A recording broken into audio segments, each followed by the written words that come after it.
Assalamualaikum warahmatullahi wabarakatuh. Waalaikumsalam warahmatullahi wabarakatuh. Selamat pagi. Semoga hari ini Bapak dalam keadaan sehat. Saya dari Universitas Negeri Padang. Nama saya Talita Raisa, ingin mewawancarai Bapak tentang bagaimana dan apa saja metode pembelajaran PJOK di SMP Negeri 3. Oke, Bapak boleh memperkenalkan nama terlebih dahulu. Perkenalkan, nama saya Andi Mulia.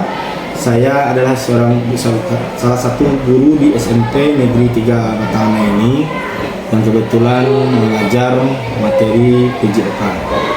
Sekian sekilas saya.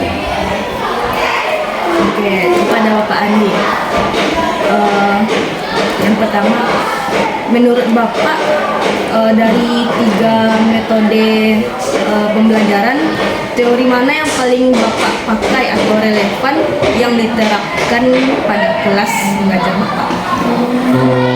Kalau Bapak sebenarnya lebih suka nih materi yang sering diajarkan karena sesuai dengan karakter Bapak sebagai seorang guru, yaitu humanistik ini.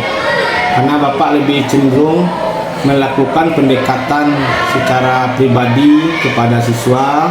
Kalau seandainya siswa itu ada yang bermasalah, jadi senang melakukan pendekatan dengan anak ini agar bisa menjadi anak yang lebih baik dalam pembentukan karakternya. Karena dengan humanistik ini kita rasanya lebih jauh menjangkau anak itu rasanya. Jadi anak-anak yang memiliki kebutuhan khusus dalam proses pembelajaran memang harus yang humanistik ini kita terapkan. Oke. Berarti pendekatan humanistik kepada sesuai dengan karakteristik mahasiswa. Sesuai dengan karakteristik peserta didik itu. Jadi kita lakukan pendekatan dalam bentuk bermacam. Ada yang dalam pribadinya atau dalam sikapnya. Oke Pak, kita lanjut. Bagaimana Bapak menciptakan suasana kelas yang kondusif dalam melaksanakan metode pembelajaran PJOK? Kalau Bapak ingin menciptakan pembelajaran itu yang yang kondusif itu, pertama kita sebagai guru itu harus memiliki pelurunya, senjata dan peluru. Senjata dan peluru itu bagaimana kita menciptakan nanti suasana belajar itu yang kondusif. Ya, kita pertama harus menguasai materi terlebih dahulu. Sebagai guru kita harus menguasai materi. Karena kalau kita tidak menguasai materi, apa yang kita ajarkan? Dan pasti kita akan belajar mengajarnya itu memiliki kendala. Itu yang pertama. Jadi yang kedua, kita harus membuat metode-metode pembelajaran yang sifatnya itu disukai peserta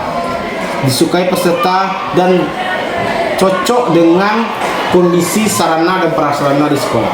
Kita buat metode belajar yang maksudnya yang terlalu tinggi misalkan, tapi kondisi sekolah kita sarana dan prasarananya kurang. Jadi kurang maksimal pula rasanya. Jadi kita buatlah metode pembelajaran itu yang sesuai dengan kondisi karakter siswanya, habis itu kondisi sarana dan prasarana sekolah. Itu yang pertama. Nah, berikutnya tantangan apa yang sering Bapak hadapi dalam menerapkan metode pembelajaran? Tantangan. Sebenarnya kalau untuk tantangan, apapun bentuk metodenya itu akan menjadi sebuah tantangan bagi kita. Itu maksudnya apapun metodenya itu akan jadi tantangan karena itulah dia karakteristik anak. Kembali ke karakteristik anak yang berbeda-beda. Karena anak ini ada yang kebutuhan belajarnya itu bisa cepat menerima materi itu dengan membaca misalkan. Ada yang karakteristik anaknya tersebut dia melihat video pembelajaran. Nah, jadi kalau anak tersebut melihat video pembelajarannya, dia cepat dia menangkap, cepat dia menerima respon.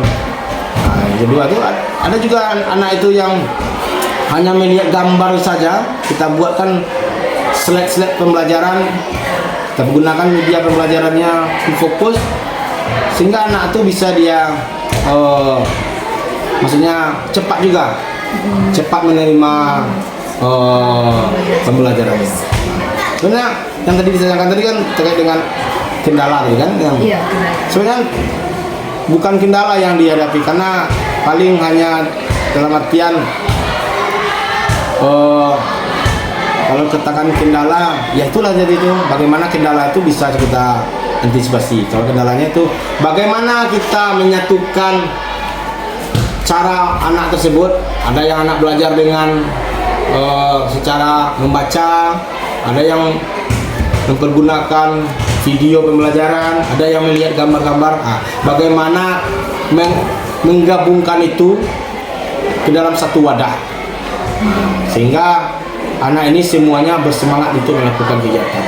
Kendalanya paling itu aja. Bagaimana kita mengkondisikan kelas itu dengan karakteristik anak yang berbeda, menjadi satu keinginan dia melakukan praktek, melakukan pembelajaran apa materinya. Jadi semuanya suka dan bersemangat. Itu paling tantangannya gimana? Oke. Berarti Bapak selalu menyesuaikan setiap mahasiswa itu dengan fasilitas yang ada di sekolah. Ya, Bapak selalu melihat terlebih dahulu di setiap awal pembelajaran. Misalkan di semester awal itu kita mau buat modul pembelajaran, kita harus lihat dulu. Kalau misalkan anak dari kelas 7 ke kelas 8 itu, kita tanya dulu sama guru-gurunya yang di kelas 7. Siapa anaknya yang akan nanti yang akan perlu peningkatan dalam perhatian, bagaimana kondisi anaknya. Jadi kita tahu dulu agar kita nanti waktu membuat modulnya kita tahu dengan karakter anak sekarang. Kalau anda tahu, kita buat modul sebaik mungkin, sebagus mungkin, tetapi anak yang akan naik ke kelas, misalkan dari kelas 7 dia ke kelas 8 itu, misalkan anaknya yang terlalu aktif, terlalu bersemangat sampai semua temannya diganggunya saking aktifnya kan. Jadi bagaimana kita tanya dulu, kita lakukan observasi di awal-awal, kita tahu akan membuat modul pembelajaran itu, kita lihat juga sarana di sekolah kita, apa yang mau mesti kita lakukan pembelajarannya, materi apa, kita lihat dengan kondisi sekolah kita. Misalkan ini di sekolah kita aja tidak ada ring basket, itu kita ambil materi bola basket. Misalkan kan, kita harus pikirkan dulu, tetap kita ambil, karena biasanya materi itu ditetapkan oleh hasil musyawarah antara guru PJOK di Kabupaten Padang ini. Ya kalau tidak ada kita sarana dan prasarana yang ada di sekolah, misalkan lihat ring basketnya, itulah kita sebagai guru olahraga. Kita mau membuat modifikasinya dengan apa? Itulah pikirkan. Contohnya kita buat temannya aja dulu yang memegang ringnya. Pokoknya permainannya itu kita modifikasi saja. Atau kita pasangkan, kita buat di dinding bulatan sehingga anak bisa melakukan targetnya di dinding. Itu contoh-contohnya. Jadi kita harus melihat kondisi keadaan di sekolah kita itu, situasi ini. Oke Pak, pertanyaan terakhir. Media pembelajaran yang sering Bapak gunakan dalam belajar. Ya, kembali ke tadi itu Bapak sampaikan, media pembelajaran itu bagi Bapak ya seperti tadi, kita buat medianya itu LKPD-nya itu maksudnya ya anak itu setiap mau masuk ke kelas itu sudah ada dia memiliki rangkuman dari materi yang kita sampaikan. Itu pada intinya LKPD itu. Materi besarnya misalkan kita materinya itu sepak bola, kita mengajarkan dribbling, passing. Kita mau jaga itu dan bagaimana kita buatkan rangkumannya di dalam bentuk LKPD nanti. Habis itu apa? Ya kita buatlah sebagai guru sekarang ini ya kita tidak boleh pula jauh dari IT karena tuntutan kita sebagai guru. Nah, jadi kita juga harus bisa mengembangkan diri kita. Bagaimana mengembangkan diri kita itu kita buatlah pembelajaran yang dalam bentuk video pembelajaran.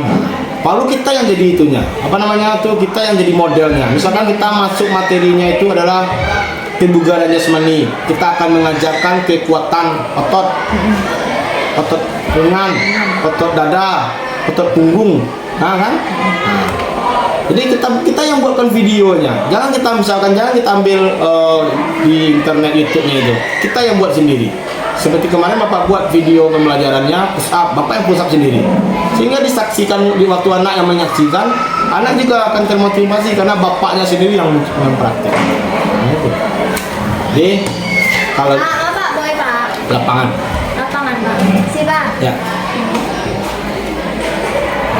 Kalau gitu.